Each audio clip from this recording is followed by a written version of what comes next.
Okay, boys and girls, now that I have created a copy of the template book and labeled it with a name that others can understand, it's time for me to start editing the book.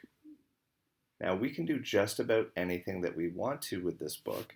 We can rename the title, we can change the boxes around or the pictures, we can make copies of template pages that we like or delete them altogether. We can record our reflections where it says record your reflections, put pictures where it says put pictures, or do completely the opposite of what it says. As long as we keep a few things in order, we are going to be just fine. Number one, your book should have a title page. Doesn't need to look like this, but it should have a title page. It should also have a table of contents that shows which piece of work is on which page. So this is something that you'll have to edit by typing in whatever piece of work is on which page. I wouldn't do that until the end, by the way. This page as well should stay the same. The reason this page should stay the same is because it has the reflection questions that are going to help guide us when we're writing or recording our reflections for the pieces of work that we've done. So let's go back to that main page. Well, obviously to edit any piece of writing, we can just type in whatever we want here, Jeff's Creative Coffee Book. Done. And it'll show us what we've changed. We can also move the text around or change the size of it. Moving the text around just means clicking and dragging. Now you'll see this doesn't really fit that well though, so how am I going to change it? Plus, maybe I don't like this font, maybe I don't like the color. Well, once we've clicked on this, we can then click on Info, and it's going to give us lots of options for changing things around. So keep on clicking on Info. You'll see there's things like changing the type of text that we have, the size, the color, all sorts of different things. Moving it to the front or the back, putting a shadow behind it, or deleting it altogether. Now, once we've done that, we can also put pictures in. The pictures, you'll notice, are in these boxes where it says select a file. Some of them are just shapes that we can type in. Some of them we can put pictures in. So where are we going to get these pictures from? Well, of course, you guys have shared your work in a variety of places. Some of you have shared things in Google Drive. For example, here's a piece of work that Alicia has done. Wonderful sunflower. Oh, there's my alarm going off. I might take a screenshot of this, or I might save it in some way. Some of you have put your work in, obviously, your Google Drive folders here. Some of you have your work on our slideshow. You might want to take some pictures or screenshots of those. And of course, a lot of you, the majority, have your work saved in Seesaw. So here's Athena having drawn a wonderful picture of a squirrel here, her toy squirrel. I could take a screenshot of that as well. Wherever you get your work, wherever you saved your work, that's where you're going to go to retrieve it. So now that I've got a few screenshots, I can start to populate this with some of the files. Click on this, click on Files, and it's going to take me to a place where I can then select them. If you're on your iPad, this is obviously going to look a little bit different. So let me just see. Sort these by date last opened. Oh, there's that wonderful screenshot from Alicia. And you can see that it fits in nicely on here. And we can drag and drop and change the location. We could make these boxes bigger so that it shows the whole thing as well. So that's how we put our pictures in. Another way we might put pictures in is to go to the plus, go to Media, and Import. They don't have to be in a box. We can actually just upload the files as is. So here's another one. This is the one from Athena. And you'll notice it doesn't go into the box. It's just the picture. And I can change this. I can move it around. I can put it wherever I'd like to. But you'll notice it's not going to fit necessarily in my template box if I do it like that. So that might not be the best option. Depends on what you're doing. So We've put some pictures in, we've changed some text around. Let's say we want to change the background. Not everybody likes the black and yellow color combination that Mr. Reynolds likes because of our RCHK logo. So how do we do that? Well, just like anything we want to change, we click on this I, which I just realized is for inspector. We open that up.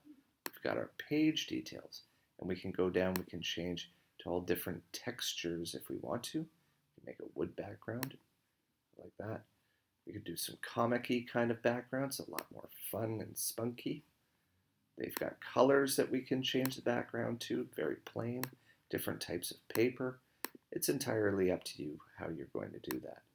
And again, all of these things can be rearranged, dragged, and moved to your liking. I've just supplied you with a template here to help get you going. If you only want one picture on the front cover, that's entirely up to you. You can just delete these, make those things bigger or smaller. Very, very simple. Okay, so now we get into our actual pages where we're going to put our work. And just like we did before, I'll use Athena's picture as an example again this time. What we're going to do is we're going to put pictures of what we have been working on into here, and we're going to be recording our thoughts about what we did, so what, as in why was it important, and our next steps, what's next. So this is just a title to remind you of those three important parts of a reflection.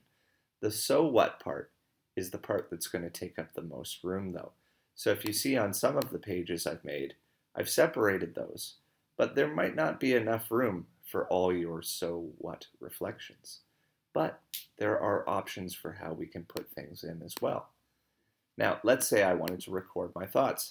I could write in here and say, this is a piece of work that I have been doing. And now that's a very, very poor reflection, but typing it out does take a little bit of time. If you're comfortable with typing things out, you can go ahead and do that. But another option you might have is to, again, press the plus, go to media, and this time record your thoughts. If it asks you, can I use your microphone? Of course you want to click allow. Okay? Now I can start recording in 3, 2, 1. And now I'm going to start recording what I have been doing for my reflection. I'll talk about the what, I'll talk about the so what, and I'll talk about the what's next. And then when I'm done, I click stop recording, test it out to make sure that it works and that it sounds great. I'm going to use that recording. And there we go. I've got this.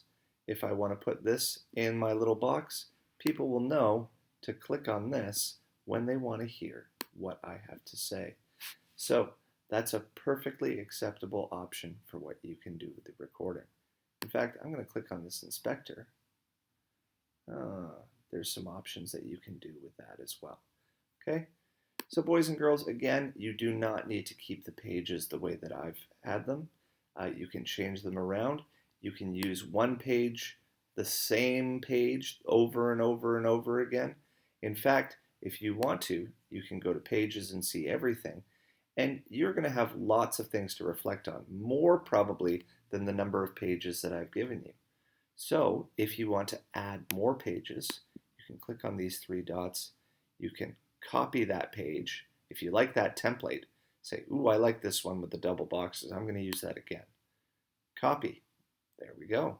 Or if you don't like it, you can delete it. Confirm.